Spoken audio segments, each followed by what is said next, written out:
President Biden insists that the crisis at the southern border is getting better. Watch this. Looking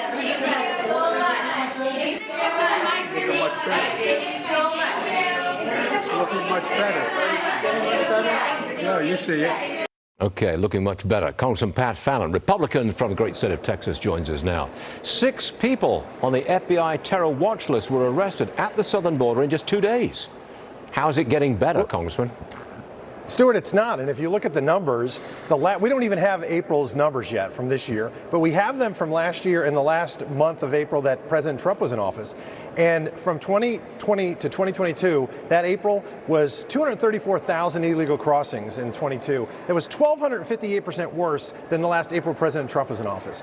And we never had seen in our history over 200,000 illegal crossings until Joe Biden became president. And now we've essentially seen it for 14 months in a row. And Stuart, now they're paroling about 100,000 and not counting that as illegal crossings, which means we've really cracked the 300,000 threshold. So it's getting much worse. Crisis, catastrophe, now cataclysmic. Now, you said that they're paroling, 100,000. By paroling, you mean that they get in, they're processed, they enter the country, they don't have a court date, they're just in. That's it. That's 100,000 in what, the last 2 or 3 weeks? Is that it? Well, we don't know the numbers yet for the last 6 weeks, but yeah, that's essentially what they're doing. They're saying there's no alien registration number, there's no court date, it's just puff, welcome to the country. That, by definition, is an open border, Stuart. Yep. Now, the mayor of New York, Eric Adams, he's calling out President Biden over his handling of the migrant surge in the city. Watch this. Where the heck is the President of the United States?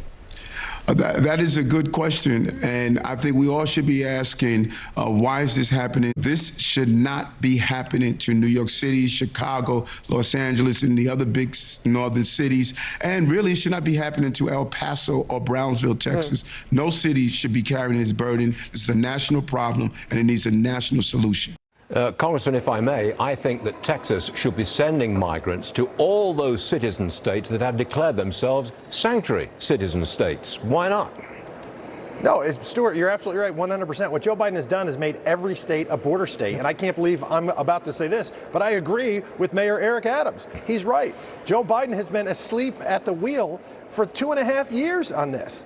And, you know, we can't bear the burden anymore. It's costing Texas taxpayers billions of dollars. I would have an express bus if I was the governor of Texas, and I would make sure there was an express bus going to Hakeem Jeffries' borough in New York City, to Joe Biden's mansion in his beach house in Delaware, to the vice president's house here in D.C., and to Chuck Schumer's residence up in New York, to make sure that they understand what this is like. You can't just allow mass unlawful migration into your country when you don't even know who these people are. But at what point, Congressman, do we have some municipality or state saying we're not taking them and we're putting our police at the state line or the city line to keep them out?